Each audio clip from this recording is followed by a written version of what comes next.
I'm Julie Herman of Jaybird Quilts and Lazy Girl Designs, and today I'm going to show you how the jumbo lazy angle ruler works. The lazy angle block is composed of two pieces. The larger part we refer to as A, and the smaller part we refer to as B. When you put them together, it creates a lazy angle block. The lazy angle itself goes from the corner to the middle of one side of a square. Making lazy angle blocks is simple. Go ahead and cut the strip, cut your pieces, and make your block. So if you want a 4-inch finished block, 4.5 inches unfinished before it's sewn into your quilt, going to cut 4.5-inch strips. So I'm going to take my fabric and I'm going to open it up. We're going to work with one layer at a time. And one quick note is I am right-handed, so if you're left-handed, this is going to be backwards for you. Suggest you watch the video and then go ahead and practice cutting and let me know if you have any questions. So now that I have my 4.5-inch strip cut, the first thing I need to do is take off my selvage and square up my edge. And I can do that with my ruler this way or this way. This is the only ruler that you need for cutting lazy angle blocks. So I'm just lining up my square edge of my ruler here and trim just a little bit. Now I'm going to rotate my strip around since I'm right-handed, and I'm going to take my ruler and I'm going to look for my 4.5-inch lines. And there's my 4.5-inch solid line. And trim.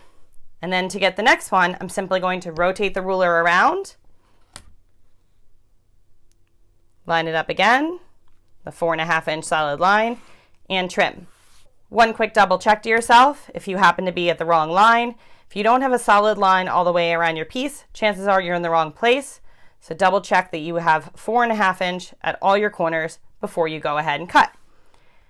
Now for my B, I could go ahead if my pattern needed B's and I could cut them from the same fabric. But I'm going to cut them from a different fabric.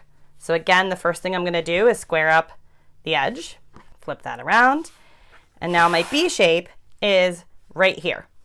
So this solid line is my line for all of my B's regardless of what size they are. So I'm going to line up that line. I have my 4.5 in my corners and cut.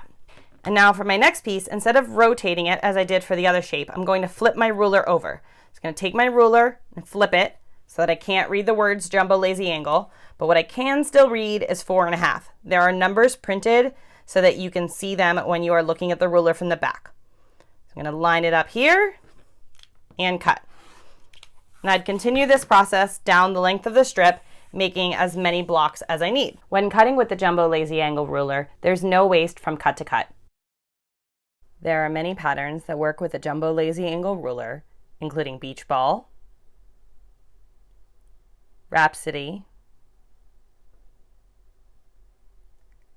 Ditto, and more.